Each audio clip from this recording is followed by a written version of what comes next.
You know, one of the most frustrating things when we end up in situations that we're in right now, where clearly everything is falling to pieces, we sit down in a situation where there is no light. Your productivity is shrunk to zero. Your overheads are a nightmare. You have to take your eye off the ball and think about basic existence. Is that at a time that clearly that we're in this major crisis, not to mention the fact that the exchange rate has now decided to go on a yo-yo to hell again, is that I just really wish for one moment that people would stop politicking and deal with the issues at hand. This situation is clearly unacceptable. We are where we are because of a period of total mismanagement and total disrespect for the people of Ghana. It hasn't come about today.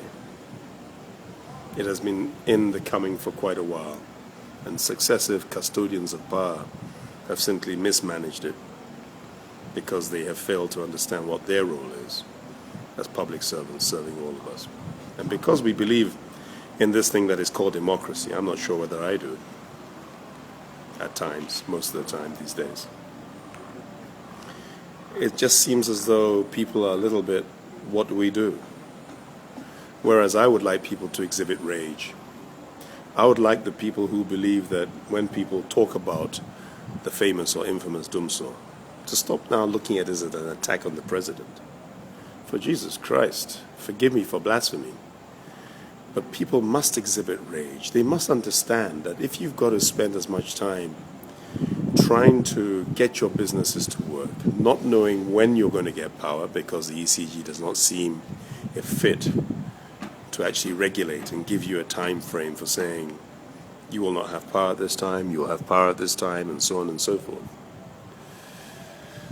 You must be able to exhibit rage, and people must stop looking at it as an attack on the presidency or attack on their political party. For heaven's sake, they should be at the forefront, leading the charge and saying that this situation is actually destroying us. I mean, a couple of public officers from the ruling party made statements which were so asinine and so disrespectful, where it is they tried to suggest that there was no correlation between productivity, business, and dumsor. The dumsor is real.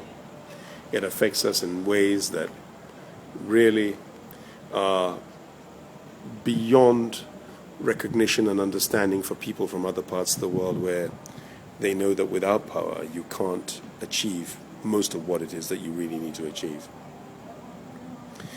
Come on, people. Let's stop politicking about it. This situation is simply unacceptable. The question is that whoever is the custodian, are they capable of giving the information and a roadmap that will give us all the kind of peace that we require to say that, yep, you're going to suffer for 6 more months. This is the reason. It's going to be better. Prices will come down so that people can plan.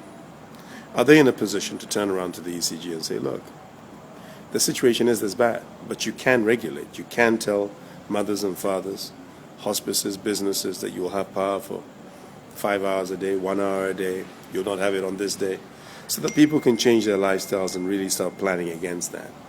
We have to get into that position. And I think that an inability to do that means that whoever is in charge, whether the ECG, whether it's the presidency, whoever it is, must be prepared to take the flak on the chin. And the people around him must understand that it is the right and the expectancy of a productive nation to get up and raise those objections to what is going on. No, it is not about them creating the dumsor. That has been created. We know that. It is not the doing necessarily of the people in power today, but we are the custodians, and we must deal with this situation.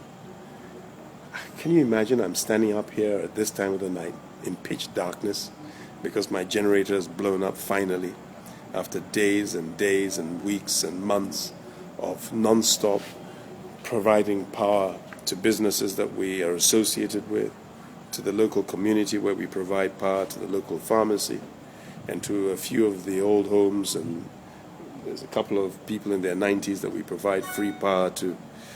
And we're standing here now because 2-3 hours ago the generator blew up, And I feel I do feel for the people of the country. You know, if you're wealthy, you can get on a plane and get out of here and look at Ghana from a distance. But Ghana is our country, and you have to look at it, and your heart has got to bleed, and your chest must heave.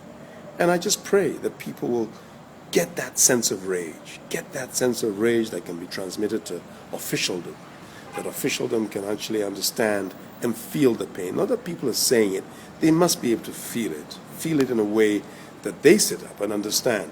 Give us a roadmap. Give us proper management of the power services. Give us better information as to when we'll have power, when we won't have power. Give us a historical breakdown as to where we are, where we are, how we got here, and how we're going to get out of here. And let's start getting people to assume responsibility for the mess that they're creating. It simply is not good enough.